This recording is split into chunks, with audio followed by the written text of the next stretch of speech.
Hello guys and welcome back to another episode. So today we're going to talk about a new patch in World of Warcraft 8.1 and it's called Tides of Vengeance.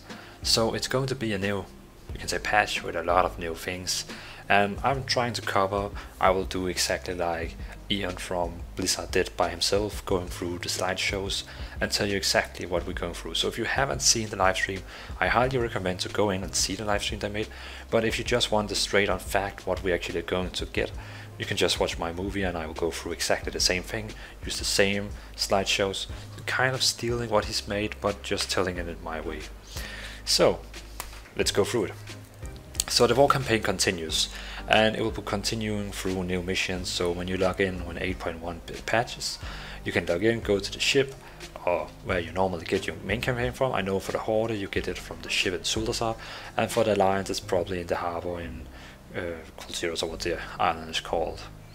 So you'll be getting the new war campaign and you will be progressing through some lands, and like Ian said, you're kind of being a different world while you're doing this, because you'll not be doing the same world quests at the same time. You'll be kind of in your own world doing some cool campaigns, like I think it's like going into a single player game or something. And of course there will be new world quests, and we will get some new character storylines with Saurfang, Tyrande, and Vol'jin. So we haven't seen the last Vol'jin, we're going to see more to him. Of course also Saurfang and Tyrande. Maybe if we're lucky we also get some new movies on the YouTube, who knows. But I mean, it could be pretty cool if we got actually some new movies. Also we get a very interesting little thing, heritage armor for all races. So right now all the faction, or all the allied races have heritage armor. If you level them from 20 to 110, you unlock a heritage armor. But no, not just for the allied races, as Iron said. Dwarf and Blood Elves will be the next one, and all the other races will go through it. You will get them silently. You can say, I think every time they make an, I know the armor will be very unique, so they have to use time on actually creating the armor. So I guess they will be using more time and more time and more time. So for the heritage armor, how you actually get it will be through a racial quest line. So that means when 8.1 is landing, Dwarf and Blood Elves will get a quest. Only Dwarf and Blood Elves will be getting a quest that goes through a very main campaign on how your race kind of started. Why are the race here? For example, Blood Elves will go through a scenario through the Lich King. You know, the Lich King attacked Silvermoon, and how was that event? Why is the Blood Elf as they are now? It will be in that mission. And for the Dwarves there will also be some kind of mission with Magni or some of the, you can say, famous Dwarves. And of course then you will get your heritage armor. It only requires that you get exalted with your faction, but it's so easy. Just a tip: go to your faction city, buy the Tabat, just do a lot of low level dungeons, and in 1 hour or something you're exalted with them. So pro tip from me. We're also getting a new Warfront, and this Warfront is going to be battle for Darkshore.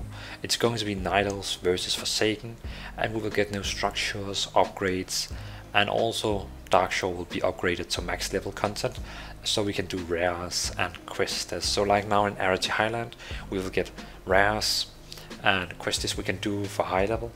And also this Warfront is going to be a bit different from the original Warfront. The original Warfront we have now is very much Horde versus Alliance. This Warfront is going to be much Night Elf versus Forsaken. Very themed about Night Elves versus Forsaken having a kind of a beef through each other. So it's going to be interesting to see how this war turns out. Maybe it will, I mean, the Warfront we already have now is quite interesting, but I think the new one will be much more interesting. I mean, they get feedback back and it helps us all in the end.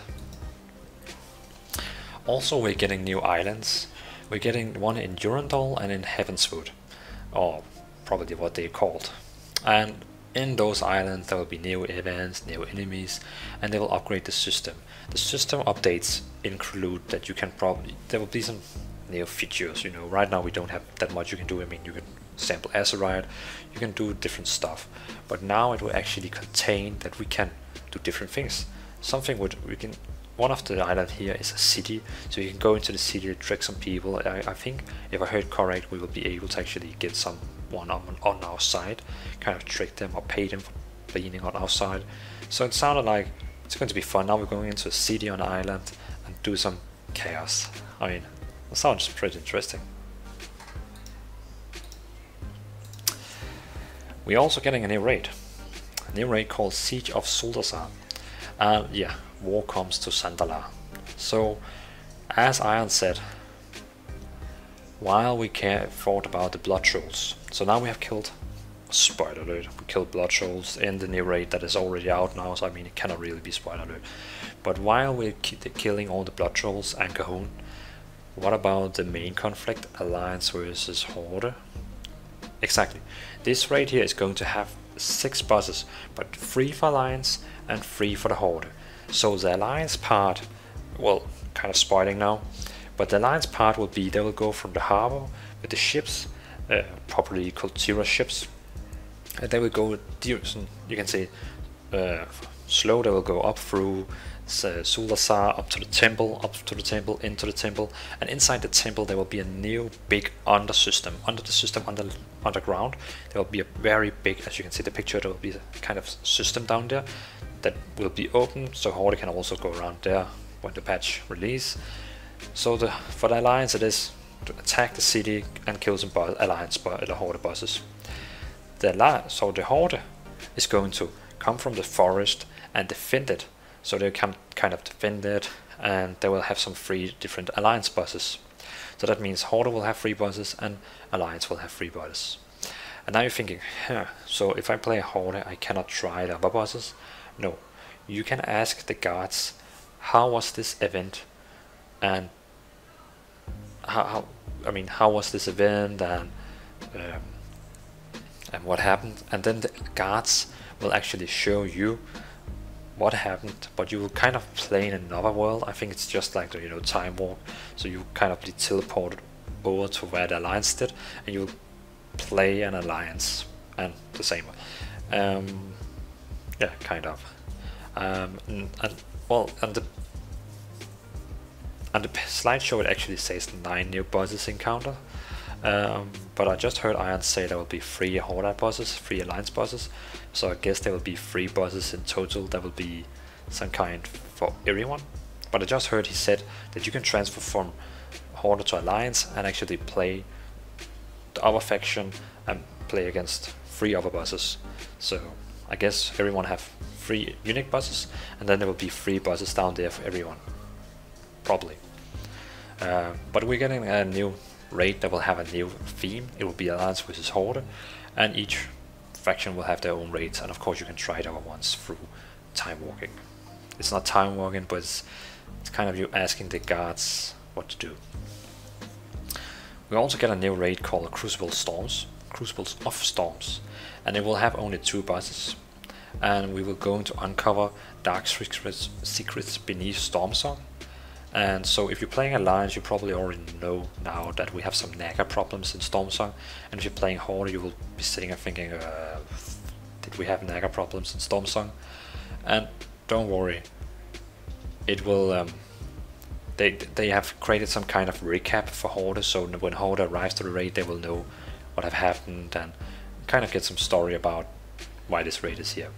But we will get you can say a Naga themed raid, and we will get a lot of world quests and quests themed about this. But again, the other raid in Zuldazar will first release, and then after maybe a month or 2 they will release this raid. Both raids are actually ready now, but they don't want to release 2 raids at the same time, because then people will feel there's too much to do and they will probably lose the focus on the game.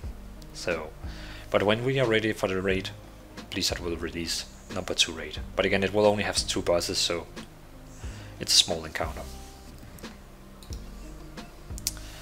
So, system improvements and more. So of course there will be coming a class updates. First of all, shamans are getting huge changes. We don't know what is going to change. The PTR, well, Iron said that they hope the test server will be up and ready the end of this week. So that means we will get end of this week the patch notes, and we will know what will happen with the shamans. But they're saying they will get a big change, shamans. Also, we're getting new Azeroth traits, as they feel some of the Azeroth traits are very waste and no one really used them. No new profession receipts, ignoring again pet battle dungeons. So like in Pokemon games where you have these pet battle dungeons you can go through, that is only, we will also get it here, so it will be a kind of dungeon themed place, but you're going through it in pet battle. He didn't say anything about if it's single player or multiplayer, but it could be really cool if it's multiplayer. Then I'm not pet betting right now, but if it's going to be multiplayer, I'll probably try. And for the last things, just to sum it up in totally, it's coming soon to the PTI. We are aiming. I'm not Blizzard. I mean, they are aiming for the end of this week, and of course they will come, just for highlighting everything, new story driven content, Warfront battle for the Darkshore, raid Siege of Zuldazar, new islands, new heritage armor, and raid Crucible of the Storms, and system improvements and more. And he said there will be a bunch of more items that will be releasing, but they haven't showed us all yet. So, but this is some of the new things we're going to get in patch 1.8.1. I hope you're really excited, as I am. And I can't wait. I probably download the test server when it's released at the end of this week and show you guys some of the new things and doing a lot of videos about the shamans and changes. So yeah, it's going to be interesting. But if you want to see the real live stream, go to World of Warcraft and you can see the live stream. It should be on the YouTube channel right now. But I hope you enjoyed this little recap, just a little recap on 11 minutes. So thank you guys for watching, and I can't wait to try 8.1. So see you in Battle of Azeroth.